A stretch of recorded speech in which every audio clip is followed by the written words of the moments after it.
Buenos días, hermanos. Estamos nuevamente ante la palabra del Señor. Vamos a ir a Primera de Corintios capítulo 1. Vamos a continuar.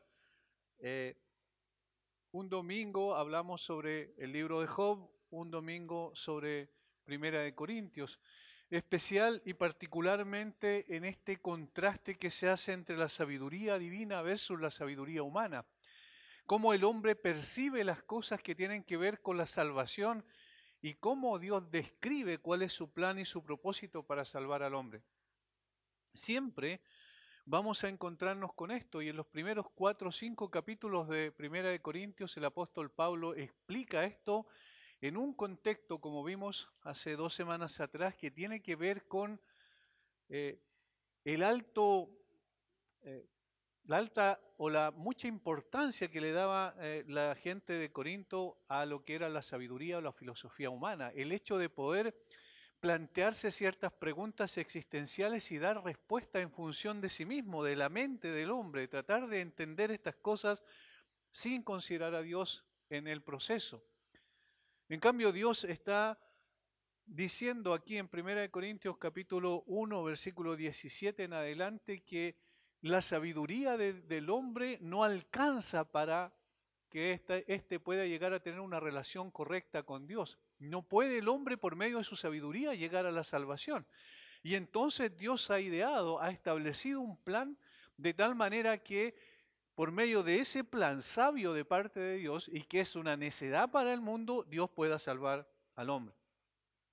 Porque la palabra de la cruz es locura, versículo 18, a los que se pierden, pero a los que se salvan, esto es a nosotros, es poder de Dios. Pues está escrito: destruiré la sabiduría de los sabios y desecharé el entendimiento de los entendidos. ¿Dónde está el sabio? ¿Dónde está el escriba? ¿Dónde está el disputador de este siglo? ¿No ha enloquecido Dios la sabiduría del mundo? Pues ya que en la sabiduría de Dios el mundo no conoció a Dios mediante la sabiduría, agradó a Dios salvar a los creyentes por la locura de la predicación, porque los judíos piden señales y los griegos buscan sabiduría. Pero nosotros predicamos a Cristo crucificado, para los judíos ciertamente tropezadero y para los gentiles locura. Mas para los llamados, así judíos como griegos, Cristo, poder de Dios y sabiduría de Dios. Porque lo insensato de Dios es más sabio que los hombres, y lo débil de Dios es más fuerte que los hombres. Allí el contraste se hace en cada momento, a cada paso. Vemos claramente como el versículo 18 es el que mueve todo lo demás, y dice que lo que era necio para el hombre, precisamente la cruz de Cristo, Él la levantó como la sabiduría de Dios. Y en esa cruz se determina quién está siendo salvado, quién está yéndose a la perdición. Y en este contraste también entonces el Señor está mostrando que la sabiduría de Dios es la que se impone en definitiva para poder salvar al hombre. Toda la idea de la salvación del pecado mediante la muerte de Cristo en la cruz parece una verdadera estupidez o tontería para la persona promedio, pero para los creyentes muestra el poder de Dios, dice Pablo en el versículo 18. El camino de Dios siempre ha sido diferente al de las personas en general. Lo que piensa el hombre no es consistente con lo que Dios piensa y ha revelado en su palabra. Por eso es que se produce siempre un choque cuando ese hombre es expuesto a la palabra de Dios. Ya sean filósofos griegos, eruditos judíos o simplemente ciudadanos comunes, la gente siempre piensa que sus planes e ideas están llenos de sabiduría y de conocimiento, pero Dios los muestra como necios, versículos 19 al 20. Es imposible, dice, que el hombre por medio de su propio conocimiento, de las respuestas que él mismo se da en su propia mente, pueda llegar a conocer la sabiduría de Dios. En cambio, Dios en su sabiduría salva a las personas por el camino de la cruz y no por otro. La gente piensa que esto es una tontería, pero no importa cuánto intenten conocer a Dios a través de su propia sabiduría, nunca lo lograrán. Versículo 21, pues ya que la sabiduría de Dios el mundo no conoció a Dios, eso es tajante. Mediante la sabiduría agradó a Dios salvar a los creyentes por la locura de la predicación.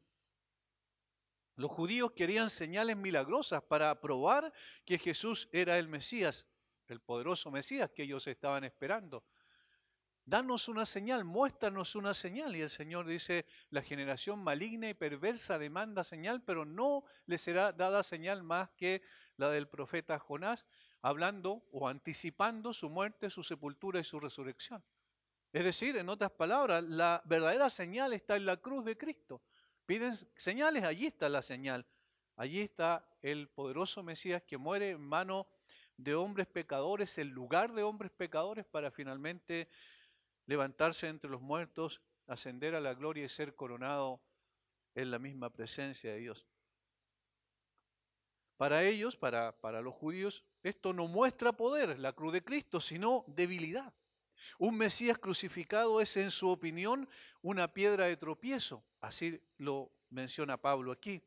Algo en lo que no creerán y que en consecuencia les impide recibir la salvación de Dios, porque rechazan precisamente lo que Dios había establecido conforme a su sabiduría, que tenía que ver con la cruz. En cuanto a los griegos, por otro lado, consideraban que toda la idea es una tontería, algo totalmente absurdo y ridículo, como lo demostraron los griegos, los filósofos griegos en el Areópago, cuando el Señor dice que por medio de Jesucristo se manda a todos los hombres a que se arrepientan. Pero para los creyentes, judíos o griegos, es una prueba del poder y la sabiduría de Dios. Allí donde se manifiesta la verdadera sabiduría y poder de Dios. La cruz sola, está diciendo Pablo, puede vencer el pecado y traer la salvación. Eso es lo que dice el versículo 22 al 24. Lo que los griegos creen que es una tontería resulta ser más sabio que cualquier cosa que la gente pueda imaginar. Lo que los judíos piensan que es débil resulta ser más fuerte que cualquier cosa que la gente pueda lograr. Allí están los dos conceptos importantes. Más sabio que todos los sabios griegos es la cruz de Cristo. Más poderoso que todo el poder que estaban pidiendo y demandando los judíos es la cruz de Cristo. Como prueba más de que esta salvación no tiene nada que ver con la sabiduría humana, Pablo les recuerda a los corintios los tipos de personas que componen su iglesia. Y eso es lo que vamos a ver en el día de hoy nosotros, versículos 26, 25 en adelante. Porque lo insensato de Dios es más sabio que los hombres, y lo débil de Dios es más fuerte que los hombres. Pues mirad, hermanos, y aquí Pablo está apuntando a sus lectores originales, diciendo, mírense ustedes mismos, ¿quiénes son? Dice, pues mirad, hermanos, vuestra vocación, que no sois muchos sabios, según la carne, ni muchos poderosos, ni muchos nobles, sino que lo necio del mundo escogió Dios para avergonzar a los sabios, y lo débil del mundo escogió Dios para avergonzar a lo fuerte. Y lo vil del mundo y lo menospreciado escogió Dios, y lo que no es, para deshacer lo que es, a fin de que nadie se jacte en su presencia. En el fondo, lo que Pablo va a expresar, a exponer del versículo 26 en adelante, es demostrar que a través de una ilustración práctica, porque es una ilustración vívida, real, de una verdad inobjetable, que la sabiduría de Dios está precisamente en que Dios no escogió a las personas que el mundo pensaría que debía escoger conforme al conocimiento humano, a la sabiduría humana, sino que Dios escogió todo lo contrario a lo que el hombre pudiese escoger en la salvación. Son pocos, lo que Pablo le está diciendo aquí, son pocos los que ocupan puestos importantes en el mundo académico, político y social. El Señor no vino y dijo, este sí, porque este es un hombre intelectualmente preparado. El Señor no vino y dijo, este sí, porque es un hombre poderoso, porque gobierna, porque tiene poder político, económico, social. No. Dios, por el contrario, ha tomado a las personas más despreciadas del mundo y los ha convertido en su pueblo, para demostrar que no acepta a nadie sobre la base de la capacidad natural o el estatus mundano. Dios no hace una evaluación de las personas conforme a lo que nosotros hacemos y evaluamos. No es la percepción de la sabiduría del hombre la que determina quiénes van a ser salvos o no. Y aquí nosotros vamos a ver cómo a través de esta exposición que hace el apóstol Pablo nos ayuda a entender que Dios quiere magnificar su gracia por medio de tomar lo despreciado del mundo. Y quiere dejar notoriamente claro su poder y quiere dejar en evidencia su sabiduría al hacer esto precisamente con el propósito de humillar al hombre y su supuesta sabiduría. Ante una situación de esta naturaleza, donde Dios no evalúa según los parámetros del hombre, sino según su propia sabiduría y determinación soberana y gracia manifestada en estas personas, ¿qué puede hacer el hombre? Versículo 29, por tanto, nadie puede jactarse en su presencia. La sabiduría no se encuentra en los logros personales, sino en lo que Dios ha hecho en Cristo. Por medio de Cristo, Dios ha enderezado o ha escogido a los creyentes y los ha traído, los ha llevado a ser parte de sus hijos. Los ha declarado santos y los ha liberado del poder del pecado.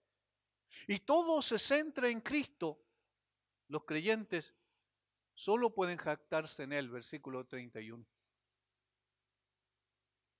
Porque aquí vuestro llamamiento, hermanos, que no son llamados muchos sabios según la carne, no muchos poderosos, no muchos nobles. Y así empieza el apóstol Pablo esta exposición extraordinaria para mostrar que los creyentes no podemos jactarnos de nada, no debemos jactarnos de nada, y que la sabiduría, o sea, el hombre que piensa que por su sabiduría puede llegar a Dios y recibir el favor de Dios en su beneficio y puede ganarse el cielo, está completamente equivocado. De hecho, históricamente muchos de los primeros cristianos eran esclavos. Una gran cantidad, un porcentaje altísimo de los primeros creyentes eran esclavos en el Imperio Romano. La mayoría eran pobres también y la mayoría no tenían educación. Y pocos de ellos tenían algún derecho a la distinción en el miserable mundo de su época. Qué lamentable cuando nosotros en el día de hoy nos jactamos a veces, inclusive dentro del mundo teológico del día de hoy, vamos a decirlo así, del mundo académico o de tantos libros, ¿cierto?, que nos jactamos de leer y que colocamos en redes sociales como si eso nos diera más sabiduría y más entendimiento.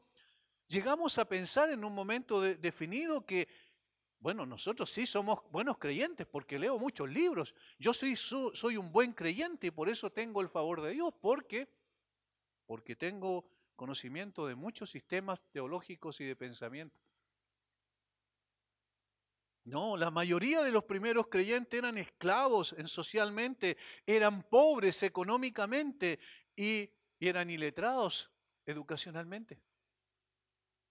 Y pocos de ellos tenían algún derecho a la distinción en ese tiempo, pero fueron las raíces, fueron la simiente, fue la semilla de las cuales todo lo que es santo y bello ha florecido en los siglos siguientes. Miremos a los apóstoles y veamos qué tipo de personas eran, personas comunes y corrientes. Y sin embargo, a través de ellos, el Señor dio vuelta al mundo conocido de ese entonces. A través de ellos, el Señor trastornó la sabiduría del hombre y le mostró que la sabiduría de Dios es superior. Como dijo un teólogo escocés, el cristianismo fue y sigue siendo literalmente la cosa más edificante de todo el universo. Miremos en la congregación en Corinto. ¿Por quiénes estaban compuesta esta congregación? Pablo dice, mírense ustedes mismos, ese es el sentido del versículo 26. Pues mirad, hermanos, pongan atención, revisen su propia vida. ¿Quiénes eran? Esta congregación en Corinto había sido rescatada de las guaridas del vicio y del libertinaje. Cuando nosotros vemos 1 de Corintios y 2 de Corintios, particularmente la primera carta, nosotros vemos que eran personas que tenían serios problemas con la moral. Del punto de vista sexual eran personas viciosas y con un libertinaje extraordinario. Todavía eran personas que tendían otra vez a compartir ciertas cosas que habían traído de su mundo eh, como inconversos y de idolatría y todo este tipo de cosas.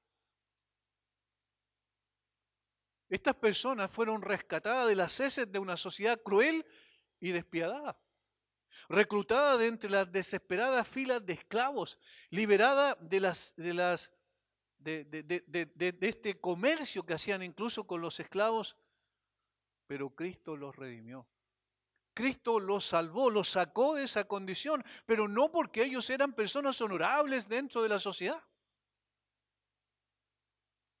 Los redimió, les puso un nombre eterno, hijos de Dios.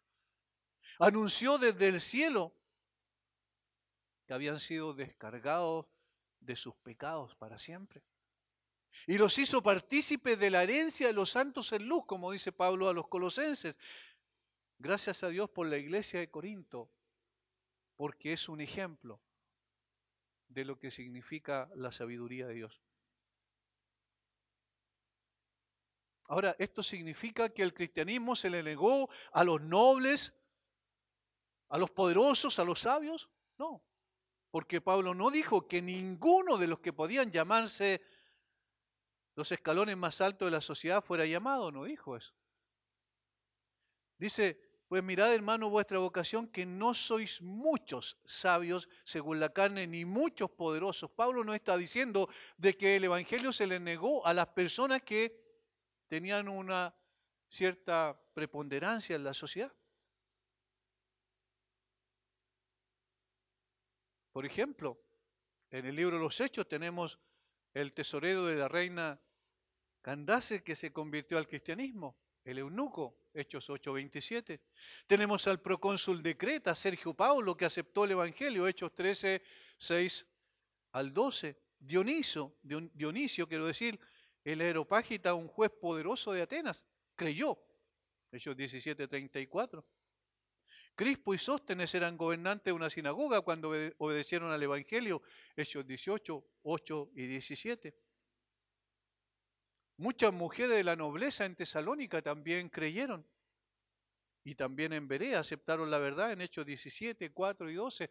Es decir, hay ejemplos de personas que sí, eran honorables desde el punto de vista de la sociedad y que fueron impactados por el Evangelio del Señor Jesucristo. Sin embargo, estos son ejemplos, pero la gran masa de personas eran, como dije, iletradas socialmente de lo más bajo. Estas otras personas que recién acabamos de mencionar y que aparecen en el libro de los Hechos son la excepción. La gran mayoría de los cristianos al principio provenían de las filas de los desdichados y de los pobres. El apóstol Pablo entonces, ¿qué es lo que hace? Con el propósito de magnificar la sabiduría y el poder de Dios por sobre la sabiduría humana y la gracia de Dios por sobre las consideraciones humanas, describe a los creyentes como nada delante del mundo, pero como preciosos en Cristo. Y hermanos, esto también es un golpe al orgullo para nosotros que muchas veces, como dije anteriormente, pensamos que de alguna manera, aunque creemos en la salvación por gracia, pensamos en nuestro interior que de alguna manera nosotros somos más merecedores porque tenemos más conocimiento de la teología. Por eso me parece tan pertinente en el día de hoy. Cuando vemos discusiones, cuando vemos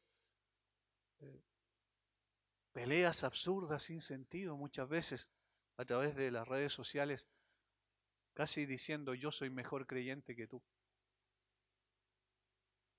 Noten lo que va a decir aquí el apóstol Pablo respecto a los cristianos. Yo quiero dividirlo solamente en dos partes, versículo 25 al 29 y luego 30 al 31. Notemos lo primero que va a describir el apóstol Pablo, va a ser una descripción del carácter de los cristianos. Este es el carácter de los cristianos. Desde aquí fueron escogidos por Dios, desde aquí fueron sacados por Dios. Versículo 26, Pues mirad, hermanos, vuestra vocación, que no sois muchos sabios según la carne, ni muchos poderosos, ni muchos nobles, sino que lo necio del mundo escogió Dios para avergonzar a los sabios, y lo débil del mundo escogió Dios para avergonzar a lo fuerte. Y lo vil del mundo y lo menospreciado escogió Dios, y lo que no es, para deshacer lo que es, a fin de que nadie se jacte en su presencia. Pablo está diciendo, en otras palabras, ustedes conocen el carácter y la condición de los cristianos porque ustedes pueden mirar su propia vida y darse cuenta que estos son las características que tienen. Ustedes saben que generalmente, en términos generales, no han sido apartados de los sabios, los ricos y los eruditos, sino de la vida humilde, común y corriente. Ustedes son personas comunes y corrientes. Nunca olviden eso. El propósito del apóstol aquí es mostrar que el éxito del evangelio no dependía de la sabiduría humana. El éxito del evangelio, hermanos, nunca va a depender de la sabiduría humana. El argumento de Pablo es que, de hecho, los que fueron bendecidos por él no habían sido principalmente los de los rangos elevados de la vida, sino que Dios había mostrado su poder al elegir a los que eran ignorantes, viciosos, abandonados, reformando y purificando sus vidas.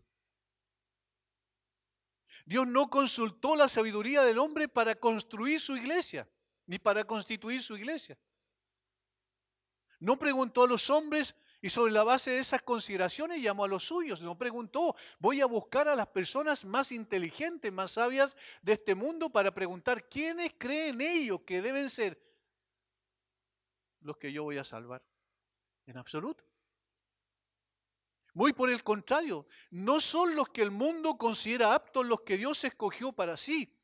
Con el fin de magnificar su poder y sabiduría, hizo todo lo contrario. Escogió lo necio, a lo débil, a lo vil y a lo menospreciado. Aquellos que eran considerados como lo que no es, dice. Dicha esta última frase en el sentido más bajo en el que se consideraba un individuo, el que no existe, literalmente. No muchos sabios, no muchos que se consideren sabios o que están clasificados con los filósofos. Esto supone que hubo algunos de esa descripción, aunque la masa de cristianos era entonces, como ahora, de rangos de vida humildes. El carácter de los creyentes es una verdadera paradoja porque el Señor constituyó a su iglesia de aquello que el mundo consideraba nada. De aquellos que nadie se hubiese entendido, si Dios le hubiese dicho a los hombres que constituyeran la iglesia, seguramente nosotros estaríamos escogiendo a las personas de más inteligencia con un CI más alto que todos los demás. Juntaríamos a todas las personas que tuviesen una capacidad extraordinaria para poder expresarse, para poder dar respuesta a las consideraciones más importantes del corazón humano y las pondríamos allí y diríamos, ellos son las personas indicadas para que puedan ser hijos de Dios. Pero Dios dijo todo lo contrario. Voy a escoger lo necio del mundo. Voy a escoger lo necio del mundo. No aquellos que son sabios, no aquellos que son poderosos, no aquellos que tienen riqueza para constituir mi iglesia. Noten el contraste. La sabiduría del mundo tiene una gran estima por los sabios, los poderosos, los nobles. Dios puso su mirada en los que el mundo considera necios, débiles, viles, menospreciados y los que eran tenidos como nada. Y sobre ellos manifestó su bendita gracia. Mediante su poderoso evangelio cambió sus corazones y los transformó en sus hijos. Esto es sabiduría en grado superlativo. La manera en que Dios piensa es totalmente contraria a la manera en que nosotros pensamos. La forma en que nosotros establecemos las prioridades es totalmente lo contrario a lo que Dios la establece. El mundo entonces despreciaba a los creyentes de una manera extrema. Celso, el famoso filósofo griego, en el año 178 después de Cristo dijo lo siguiente: no permitamos que las personas sin cultura se acerquen, los que no son sabios o sensibles, por todo aquello que consideramos malo. Pero si un hombre es ignorante, si un hombre carece de sentido común y cultura, si alguien es un insensato, dejémosle que con audacia se haga cristiano. Noten lo que estaba pensando este hombre y que representaba en definitiva el pensamiento generalizado de su tiempo. Estaba diciendo, si una persona carece de sentido común, es un ignorante, no tiene cultura, es un insensato, dejémosle que con audacia se haga cristiano. Continúa diciendo, los vemos en sus propias casas con vestiduras de lana, toscos, son los peores, los vulgares, los más incultos. Son como un enjambre de murciélagos o de hormigas que salen de sus nidos, o ranas celebrando un simposio alrededor de un pantano, o lombrices reuniéndose en el fango. Esta era la opinión representativa de las personas de ese tiempo respecto a los cristianos. Son como ranas alrededor de un pantano celebrando un simposio, como lombrices reuniéndose en el fango. Así de despreciable eran los cristianos para estas personas que se consideraban sabios, llenos de cultura, de poder, de riqueza. Eran descritos los creyentes como una raza despreciable, ignorante y vil. Sin embargo, y aquí está lo extraordinario, y hermanos, yo quiero que vean cómo esto magnifica la gracia de Dios. Sin embargo, Pablo aquí se encarga de enfatizar que estas opiniones eran según la carne, dice, según las máximas y principios de una política sensual y mundana, según las opiniones de las personas cuando se encuentran bajo la influencia de esos principios inmanentes de esta tierra, sin trascendencia, sin mirar más allá de lo que sus ojos pueden ver. La carne aquí obviamente se opone al espíritu, las opiniones de la gente de este mundo en contraposición a la sabiduría que viene de arriba. Eso es lo que Pablo está destacando en el versículo 26. Que no soy muchos sabios según la carne, según ellos, según la perspectiva humana, según la gente que mira las cosas bajo el sol, según aquellos que no tienen la iluminación de Dios, de la gracia de Dios, abriendo sus ojos, sus mentes para entender lo que son las cosas del Espíritu de Dios. Los sabios, los poderosos, los nobles, eran los que consideraban a la cruz de Cristo como locura, como insensatez en su grado máximo, como una estupidez y nada más que eso. Pero Dios hizo algo maravilloso y a propósito puso su mirada en aquellos que a los ojos del mundo no valían nada. Y los escogió para sí. Noten el énfasis. Pues mirad, hermanos, vuestra vocación, vuestra elección. Versículo 27. Sino que lo necio del mundo escogió Dios. Y lo débil del mundo escogió Dios. Y lo vil del mundo y lo menospreciado escogió Dios. En 3 ocasiones Pablo enfatiza, Dios escogió a estas personas. No fue que ellos mismos escogieron a Dios. Dios los escogió a ellos para salvarlos, para magnificar su gracia. Es la obra de Dios en ellos. Dios determinó salvar a estas personas que eran menospreciadas por el mundo. Puso su mirada en aquellos que a los ojos del mundo no valían absolutamente nada. Y los escogió para sí. Y luego el apóstol Pablo va también a colocar énfasis en el propósito que tenía Dios al hacer esto. Y esto es maravilloso porque nos ayuda a poder entender quiénes somos y qué bueno que seamos así. Qué bueno que tengamos un currículum vitae espiritual de esta naturaleza, de este carácter. Es decir, que seamos viles, que seamos débiles, que seamos necios, que seamos menospreciados, que seamos considerados como la nada en el mundo. Qué bueno que seamos así. ¿Por qué? Porque a través de eso el Señor está cumpliendo dos propósitos. Dos propósitos. Primero, en consideración de aquellos que pensaban de sí mismos como los privilegiados de este mundo, como los que pensaban que estaban en la élite, que eran los más importantes en el mundo. Aquí dice lo siguiente, que este es uno de los propósitos y que se deja en evidencia, que era humillar a los sabios de este mundo. Humillar a los sabios de este mundo y a los fuertes de este mundo. Eso es lo que dice. Y utiliza una palabra que se repite, para avergonzar. Y para avergonzar significa para humillar, para dejar sin argumento, para mostrar la insensatez de la sabiduría humana. Versículo 27. Sino que lo necio del mundo escogió Dios, ¿para qué? Para humillar o avergonzar a los sabios. Y lo débil del mundo escogió Dios, ¿para qué? Para avergonzar o humillar a lo fuerte. Y lo vil del mundo y lo menospreciado escogió Dios, y lo que no es, para deshacer lo que es. Este es el primer gran propósito por el cual escogió a las personas menospreciadas, sin ningún valor para el mundo. Aquellos que se creían privilegiados, los humilló de esta manera por medio de la cruz de Cristo. El Señor le mostró cuán poco consideraba su sabiduría, la sabiduría del hombre, y cuán poco contribuyó la sabiduría del hombre al éxito de su causa.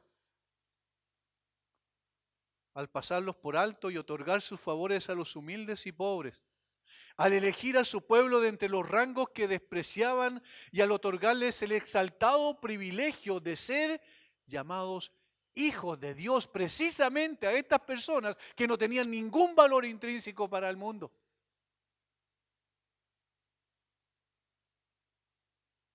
Qué maravilla lo que Dios hizo. Sobre estas personas despreciadas, desechadas, viles, había derramado el Señor su gracia. Les otorgó el exaltado derecho de ser llamados hijos de Dios.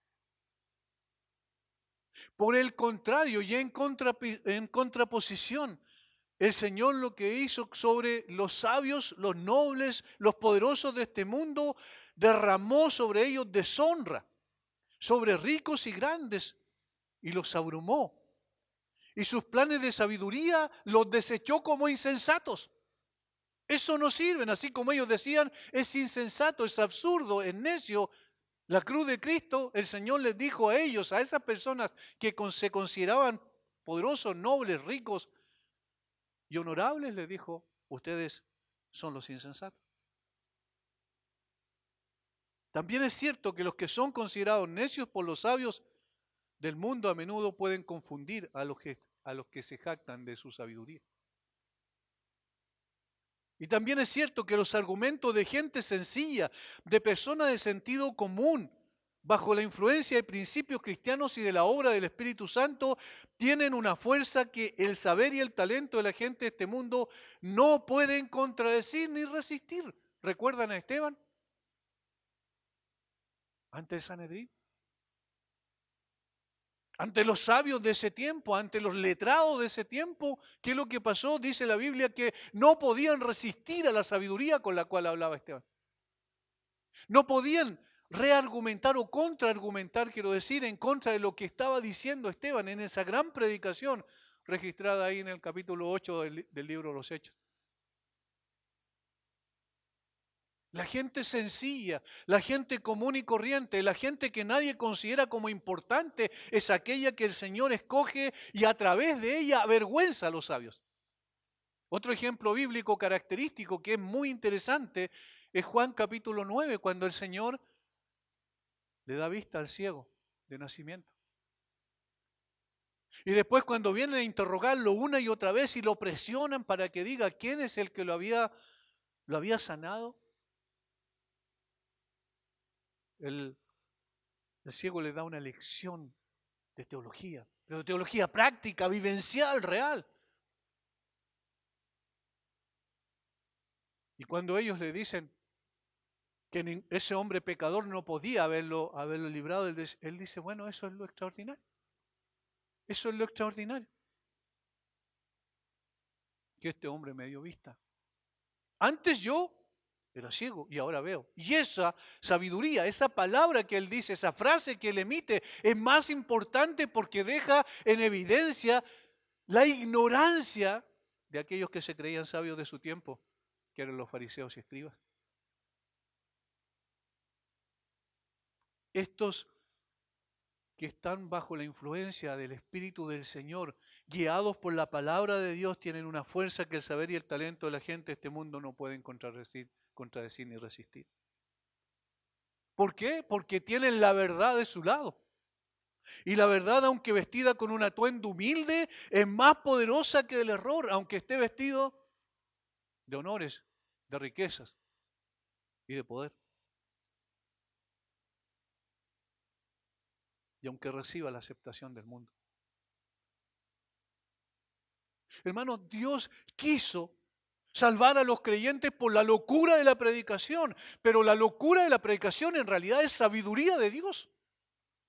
Y esa sabiduría de Dios aplasta el orgullo humano. Y eso es lo que está haciendo aquí, según lo que el apóstol Pablo dice, que el Señor lo hizo esto para avergonzar a los sabios, aquellos que se creían inteligentes y que tenían todas las respuestas. Dios los aplastó, mostrándole que a través de personas sencillas se magnificaba su sabiduría y su poder.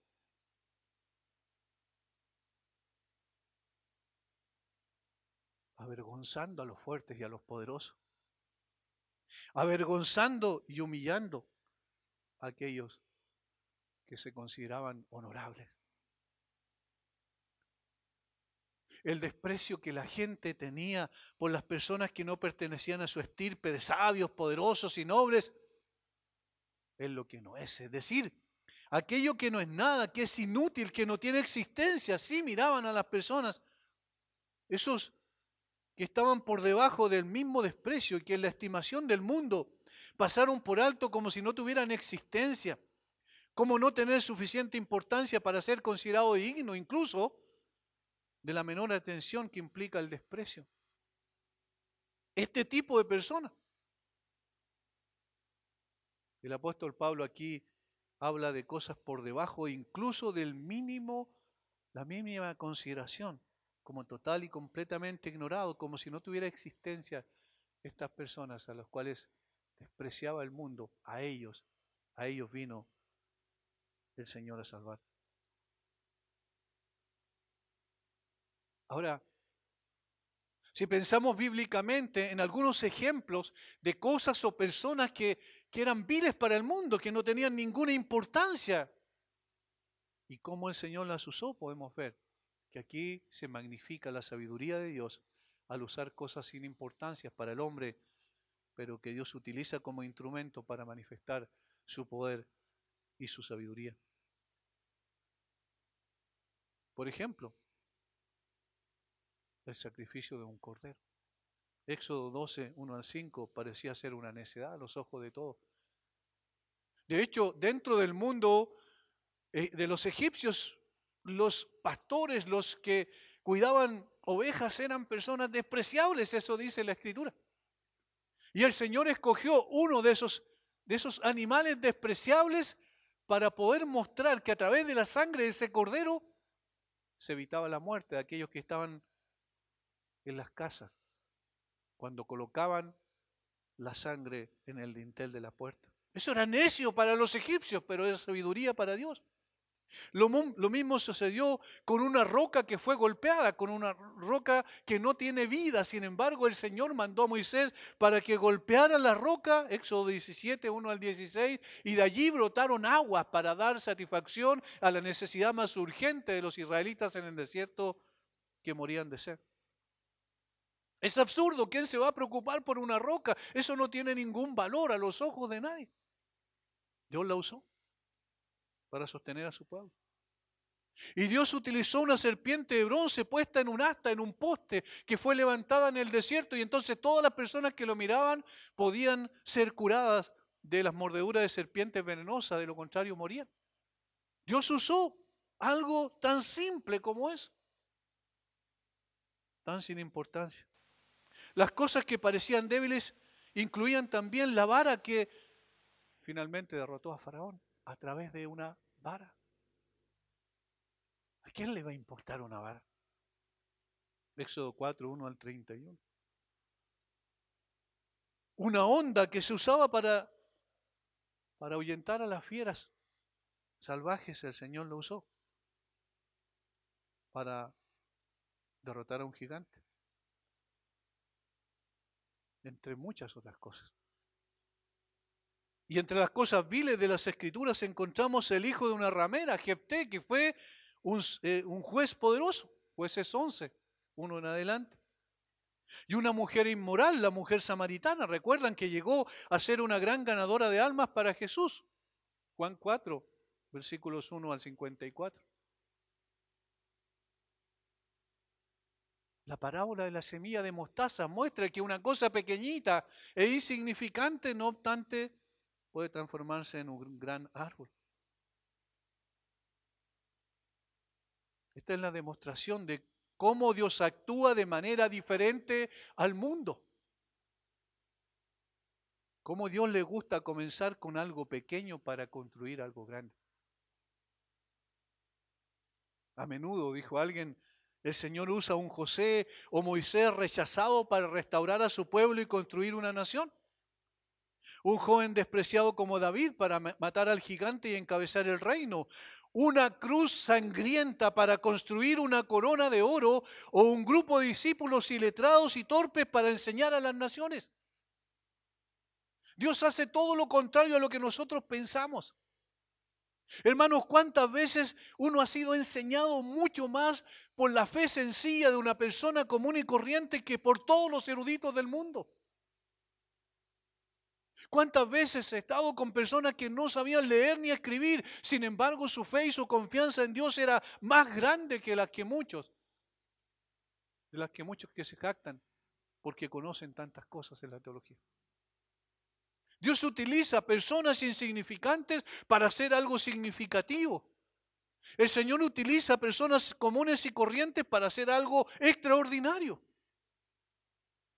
Y eso es lo que estaba mostrando aquí el apóstol Pablo. Humillar la sabiduría del hombre era uno de los propósitos por los cuales toma a personas comunes y corrientes y los constituye en sus hijos y en parte su iglesia. Dios usa vasos de barro para llevar su evangelio, dice la palabra. Usa personas comunes y corrientes para llevar adelante su reino. A débiles y frágiles hombres y mujeres para engrandecer su nombre en un mundo incrédulo. Dios usa a los que no son aptos ante los ojos del mundo para humillar a los aptos según el hombre. Ese es el primer propósito. Y el segundo, ese tenía que ver con la sabiduría del hombre y la jactancia del hombre. Y el segundo tiene que ver también con los mismos que son escogidos por Dios por gracia. Y el segundo propósito es hacer evidente que es solo su gracia, por lo que nadie se puede jactar en su presencia, versículo 29, a fin de que nadie se jacte en su presencia. Dios ha usado, hermanos, cosas despreciadas por el mundo porque no quiere que la carne se jacte. No quiere que el hombre reciba ni una pizca de gloria, porque el hombre es escogido solamente por gracia. Y cada uno de los que hemos llegado a los pies del Señor Jesucristo, y cada uno de los que llegará a los pies del Señor Jesucristo, será exclusivamente por la manifestación de su gracia. Y nada más que su gracia. Si Dios usa lo simple para destruir lo complejo, todas las formas de jactancia y orgullo serán completamente destruidas. Entonces se desvanecen a los pies del Señor. El sistema de Dios es tan contrario a los caminos y la sabiduría de este mundo que cuando llegue el día del juicio, nadie podrá decir: fui salvo por mi educación, porque tenía una biblioteca de 10.000 o 20.000 tomos. Nadie va a poder decir: fui salvo porque era más inteligente que los demás. Nadie va a poder decir: Yo fui salvo porque tenía poder y autoridad sobre las otras personas, porque era más noble y honorable que los demás. Nadie va a poder decir eso. Nadie va a poder decir mi riqueza me salvó, mis habilidades mentales me ayudaron, mi salud y mis habilidades físicas me permitieron evitar el infierno. No, en absoluto, hermanos. Ninguno de nosotros, ni el creyente con más habilidades y capacidades que Dios le ha entregado, con los dones más extraordinarios, va a poder decir, yo soy salvo por esto, bajo ninguna circunstancia. No puede haber un mínimo siquiera de jactancia de parte del hombre. El plan de salvación de Dios ha nivelado completamente el juego y eso es maravilloso. En casi todas las áreas de la vida las personas tienen algún tipo de ventaja. En el sistema o en la iglesia de Cristo, todas las supuestas ventajas desaparecen. Esta es una prueba concluyente de que Dios ve a las personas prominentes de la sociedad de la misma manera que a los trabajadores de fábricas y amas de casa. La verdadera igualdad solamente se encuentra en la cruz de Cristo. Tanto que propugnan la igualdad, tanto que quieren que exista igualdad en todas las cosas, la única igualdad verdadera y genuina se va a encontrar en la cruz de Cristo. El Señor nivela la cancha. Los hombres pueden valorar más las almas convertidas de los ricos y eso a veces se da también en el ámbito del cristianismo. Cuando se dice tal persona que es honorable o que es un gran cantante famoso, un futbolista famoso, esa persona se convirtió y todos parece que hicieran un alto y dijeran, oh, qué grande lo que hizo Dios. Como si el alma de esa persona valiera más que lo que es una persona común y corriente. Pero no, en absoluto. Aquí está dejando claro el Señor a través de su palabra que no es así.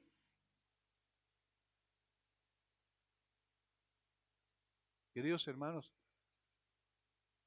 cuán increíble es que un hombre, una criatura de carne y hueso, creado del polvo y que esté destinado a regresar al polvo, como dice la Biblia, cuya gloria en su cenit, en su más elevado momento es solo algo circunstancial, cuyos días son muchas veces frustración, cuyas lágrimas fluyen incesantemente, cuya justicia son verdaderos trapos de inmundicia delante de Dios. Qué increíble es que una criatura como el hombre se gloría ante Dios. Qué absurdo, qué sinsentido es esto, que una criatura pasajera, circunstancial, débil, frágil, que cualquier microbio o organismo y que es imposible poder captar con la vista humana, que se necesita un microscopio con una alta resolución para poder verlo, como lo que vemos en el día de hoy, este virus en cualquier momento puede destruir y mostrar la fragilidad del hombre. Qué increíble que ese hombre se gloríe delante de Dios. Eso muestra el estado miserable de los descendientes de Adán, que solo Dios puede dar salvación e incluso Dios podría hacerlo solo al costo de la sangre derramada de su propio Hijo en el Calvario. Qué increíble resulta que la gracia de Dios se haya derramado sobre personas así, infames como nosotros lo somos. Rebeldes, orgullosos, soberbios, blasfemos. Qué increíble. Ahora, ¿no suena raro esto cuando vemos cuántas veces nos jactamos? Como si fuéramos mejores que otros. Hermanos, Dios desea que el hombre reconozca y confiese su pecado e indignidad. Y como esos pobres mortales de Corinto se vuelvan al Padre Celestial por medio de Jesucristo, el Señor. Ese es el propósito y por eso Él llama a todos los hombres en todo lugar a que se arrepientan. Si los primeros convertidos al cristianismo hubieran sido los ricos, los gobernantes de la tierra, inevitablemente habría prevalecido la impresión de que esas personas se habían ganado la vida eterna. Sin embargo, ningún hombre, pero ningún hombre fue capaz de ganar un segundo de vida eterna. Y el pensamiento de Pablo aquí enfatiza la sabiduría de Dios al salvar a los desterrados de Corinto, a fin de que ninguna carne se gloríe ante Dios. Aquellos ex libertinos de Corinto merecían la salvación tanto como el más grande y sabio de la tierra, y no por merecimiento de ellos, sino podían recibir la salvación por la gracia de Dios. Y qué privilegiado es aquel hombre que entiende esto. Y esto nos lleva al segundo punto principal. ¿Dónde encuentra el hombre su identidad? Si su carácter es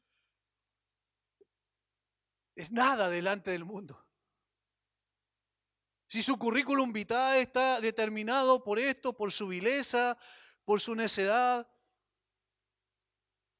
por su debilidad, ¿dónde encuentra su identidad el hombre? No es en la sabiduría humana. Tampoco en el poder, menos aún en el dinero y la nobleza, sino solo en Cristo. Y eso es lo que dice el versículo 30. Esta es la posición que comparten los despreciados de la sociedad. Esta es la posición más honorable, más gloriosa que nosotros podemos tener, versículo 30, más por Él. Más por Él estáis vosotros en Cristo Jesús, el cual nos ha sido hecho por Dios sabiduría, justificación, santificación y redención.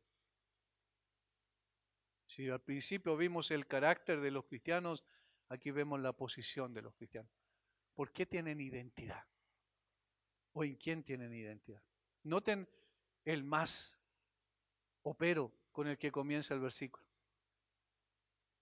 Aunque el mundo los considere despreciables, Dios el Padre los ha puesto en una posición extraordinaria. Los ha puesto en su Hijo, Cristo. Por Él estáis vosotros en Cristo. ¿Por quién? El contexto dice por el Padre. A fin de que nadie se jacte en su presencia, en la presencia de Dios el Padre. Mas por Él estáis vosotros en Cristo. El Padre es el autor, el Padre es el que ideó el plan perfecto para poder salvar a las personas en su Hijo. Por Él estáis vosotros en Cristo. Ahora noten que es un presente continuo. No dice estaban o estarán, destacando que siempre están y siempre estarán. Nada ni nadie puede sacar al creyente de su posición en Cristo. Pablo lo dice claramente en Romanos. ¿Quién nos separará del amor de Cristo? ¿Tribulación o angustia o persecución o hambre o desnudez o peligro o espada? Antes en todas estas cosas somos más que vencedores por medio de aquel que nos amó, por lo cual estoy seguro que ni la muerte, ni la vida, ni ángeles, ni principados, ni potestades, ni lo presente, ni lo porvenir, ni lo alto, ni lo profundo, ni ninguna otra cosa creada nos podrá separar del amor de Dios que es en Cristo Jesús, Señor nuestro. Estar en Cristo es lo más extraordinario que nos haya podido suceder, hermanos. La posición que tenemos en Cristo es la que determina nuestra vida eterna. No la posición dentro de la sociedad. No el honor y el aplauso y la aceptación que el hombre me puede dar. No las riquezas y el poder que pueda tener en esta tierra, sino Cristo.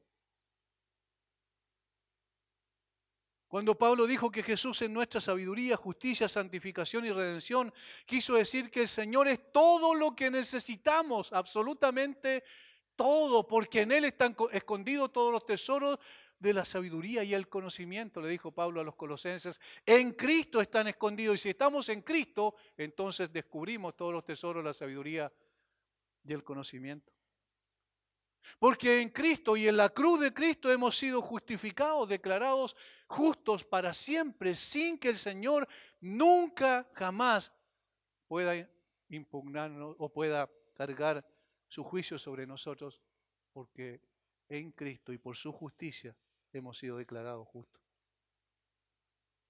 Porque posicionalmente al estar en Cristo también estamos bajo el santo y en consecuencia somos vistos por el Padre como santos. Y porque Cristo es nuestro libertador y nos redimió, nos compró con un alto precio para siempre. Este es el tipo de enseñanza que se encuentra en todo el Nuevo Testamento, aunque el mundo rechaza y se burla de la idea de que Jesús satisface todas nuestras necesidades. Esta es la verdad. Alguien sugirió que justicia, santificación y redención muestran los tres tiempos de la salvación. Es decir, hemos sido salvados del castigo del pecado, justicia. Estamos siendo salvados del poder del pecado, santificación. Y seremos salvos de la presencia del pecado, redención final. Otro teólogo dice, sabiduría, aunque antes fuimos tontos, fuimos necios. Justicia, aunque antes fuimos débiles. Santificación, aunque antes fuimos viles. Redención hasta lo sumo, mientras que antes fuimos despreciados. Pablo habló de este mismo modo, o de este mismo tema, quiero decir, en Tito 1:15, y dijo que los cristianos fieles son puros. Pero al permanecer en Cristo, tenemos todo lo que necesitamos.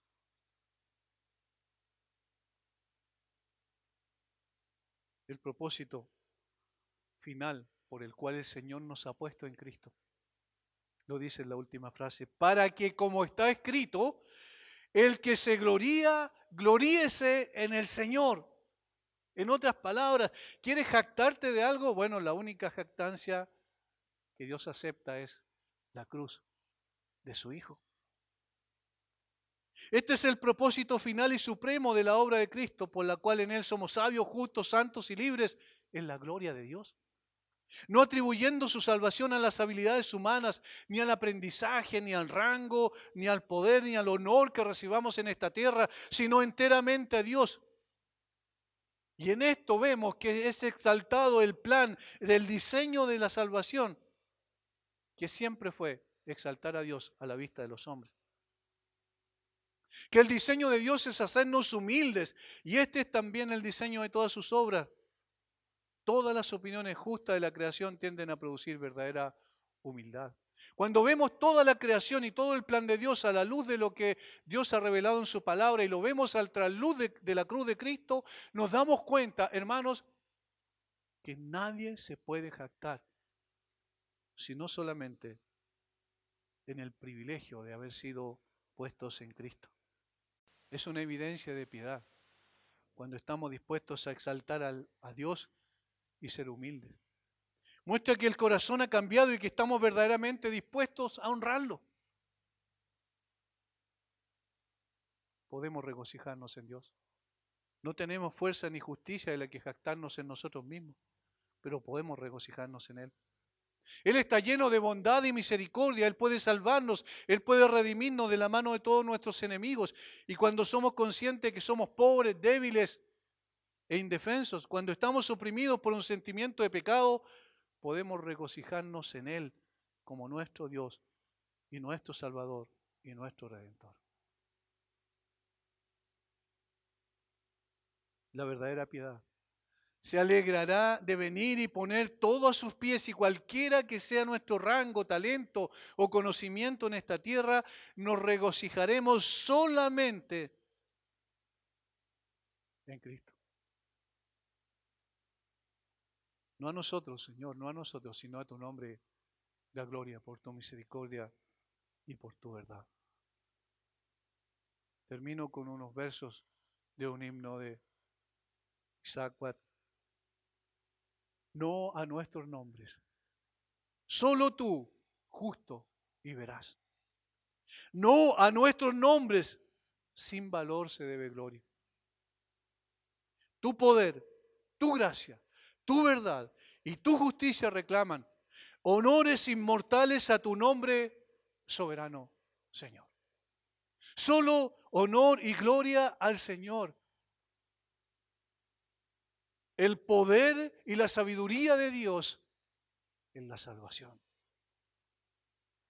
Dios magnifica su gracia al mostrar que ninguno de aquellos que salvó merecían ser salvados. Y de hecho, eran tomados de lo más miserable de la cantera de este mundo. Él sacó rocas sin valor alguno y comenzó a pulir, a cincelar la imagen de su Hijo en cada uno de nosotros. Por lo tanto, solo a su nombre, gloria. Padre, gracias una vez más te damos a ti, Señor. Qué pertinente es tu palabra.